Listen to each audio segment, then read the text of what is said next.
Welcome back to the Ultimate County Showdown. In last episode, we broke into the top 20 and saw counties that were beautiful, but often prohibitively expensive. Now, the air is getting thin as we climb even higher.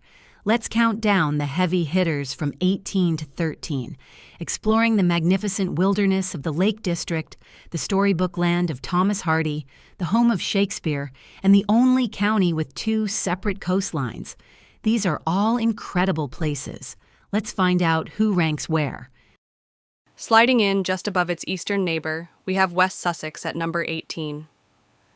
If East Sussex is the rebellious, creative sibling, West Sussex is the one that got a sensible job in the city. It's a county of immense polish and prosperity, defined by the rolling beauty of the South Downs, a charming coastline, and its easy access to London.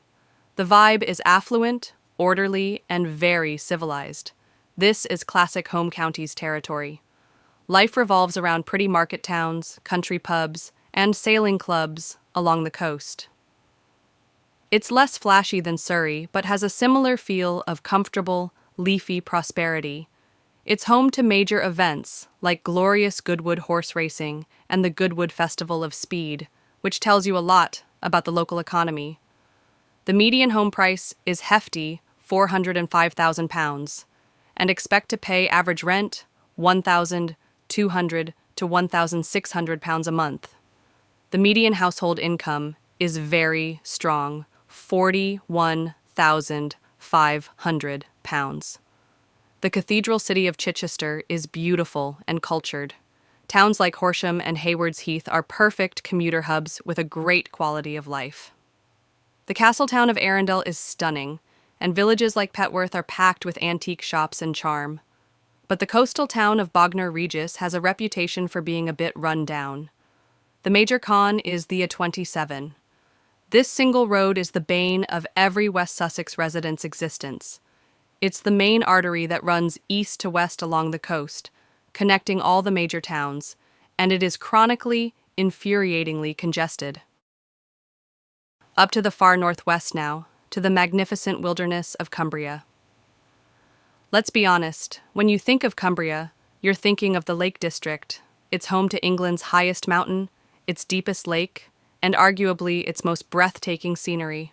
It's a place of immense, raw, and often moody beauty. The vibe is all about the great outdoors.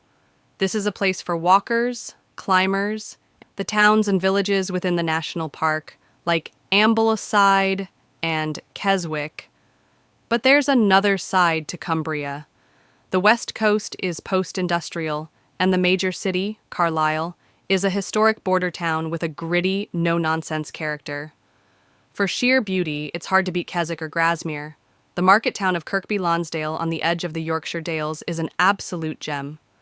For a more affordable base with great access to the fells, Cockermouth is a fantastic choice. Here the median home price is £215,000, but this is one of the most misleading stats on the entire list. And the average rent range is £700 to £950. Again, much higher in the lakes. Median household income is roughly £34,000.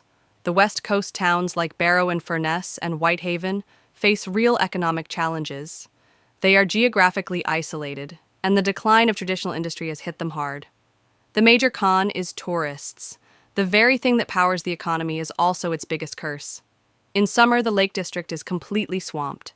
The narrow roads become car parks. A visitor asks a Cumbrian farmer, "Does it ever stop raining here?" The farmer replies, "I don't know. I've only been here 30 years. Heading back down to the south coast, we arrive in Dorset.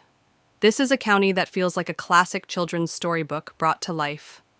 It's the land of Thomas Hardy. The vibe here is slow.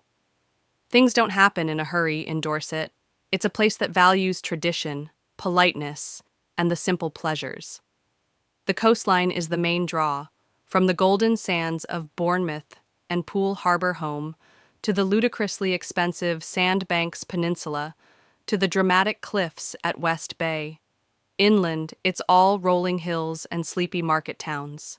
Best spots? The town of Sherborne, with its abbey and castles, is stunning. Lyme Regis is a beautiful fossil hunting town. For villages, you can't beat Abbotsbury or Milton Abbas. Bournemouth offers a lively, younger vibe compared to the rest of the county. And the numbers, median home price, is steep £350,000. Average rent is around £1,000 to £1,400 a month. And the median household income is about £34,500. Notice the gap? There aren't many truly bad areas in Dorset.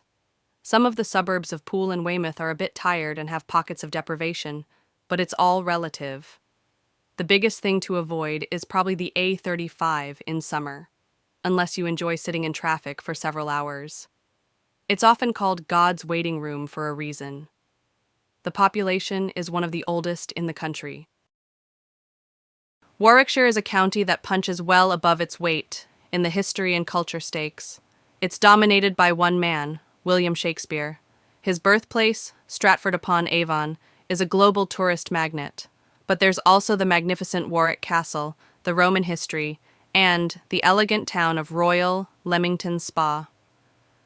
The vibe is a mix of sophisticated history and Midlands practicality. The southern half of the county, with Warwick, Leamington, and Stratford, feels affluent, leafy, and very home counties. It's cultured and well-kept. The northern part, with towns like Nuneaton and Rugby, is more industrial, down-to-earth, and has stronger links to the West Midlands. The villages around Warwick and Stratford, like Henley in Arden, are gorgeous. Warwick itself is a fantastic historic town to live in. And the numbers, median home price is around £325,000. Average rent is typically between £950 to £1,300, and median household income is a solid £39,000. The northern towns of Nuneaton and Bedworth have a very different character to the south, and they have a reputation for being rougher around the edges.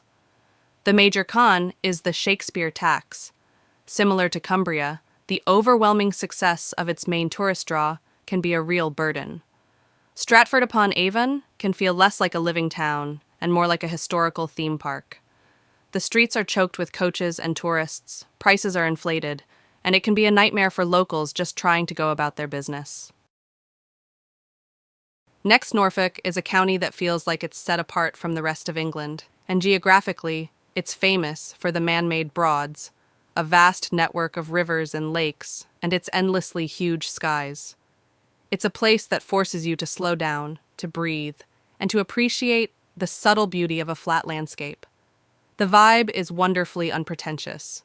The city of Norwich is a fiercely independent hub of creativity, packed with pubs, independent shops, and a stunning cathedral. The coastline is dotted with charming flint cottage villages and vast, sandy beaches. It's a county that feels genuinely unique, a little bit eccentric, and very comfortable with its own identity. Best spots? Norwich is consistently voted one of the best places to live in the UK. The North Norfolk coast is the real prize, with villages like Blakeney, Clay next the sea, and Burnham Market, dubbed Chelsea-on-Sea for its poshness. And the numbers, the median home price is reasonable £290,000. Average rent range, around £850 to £1,100 per month, and median household income, roughly £33,500. Avoid some of the coastal towns like Great Yarmouth suffer from significant economic decline and deprivation. Inland, towns like Thetford can feel a bit disconnected and lack opportunities. The major con? It's isolation. There's a running joke that Norfolk is cut off from the rest of the country. A man is driving through Norfolk and gets lost. He stops and asks a local farmer for directions to London. The farmer thinks for a moment, scratches his chin and says, "Well, sir, if I were you, I wouldn't start from here." Next, Devon is the quintessential English holiday dream. It's the only county to have two separate coastlines, a wild, rugged north coast perfect for surfing, and a gentle south coast of sandy coves and resort towns. In between, you have the wild, granite-topped expanse of Dartmoor and rolling green hills. The vibe is pure relaxation It's a county built on tourism, farming, and cider. Life moves at a slower pace. The people are friendly, and there's a general feeling that you should probably be at the beach. Cities like Exeter offer a dose of history and culture, but the real soul of Devon is in its coastal towns and rural villages. The South Hams area is stunning, with towns like Salcombe and Dartmouth being yachty heaven. On the north coast, Croydon and Woolacombe are surf hotspots. For a more sophisticated feel, the town of Topsham on the estuary is a delight. And the numbers. Median home price is getting pricey at around £330,000. Average rent is between £900 to £1,250, and median household income is approximately £33,000. Like many seaside counties, the bigger resort towns like Torquay and Paignton have their share of social problems away from the tourist-focused seafronts. Grockles, that's the local, slightly derogatory term for tourists. In the summer months, Devon's population swells, and the infrastructure creaks under the strain. The roads, particularly the narrow country lanes, become completely clogged. The beaches are packed, the pubs are full, and you can't get a table at your favorite restaurant. For locals, the very industry that keeps the county afloat makes everyday life a misery for a third of the year. What a list! West Sussex, Cumbria, Dorset, Warwickshire, Norfolk, and Devon. These are all phenomenal places to live, defined by their stunning natural beauty. But as we've seen, that beauty can be a double-edged sword, leading to swarms of tourists, or grockles, as they say in Devon and congested roads. These 6 are fantastic, but they just missed out on top 12. In the next part, the countdown gets serious, from 12 to 7.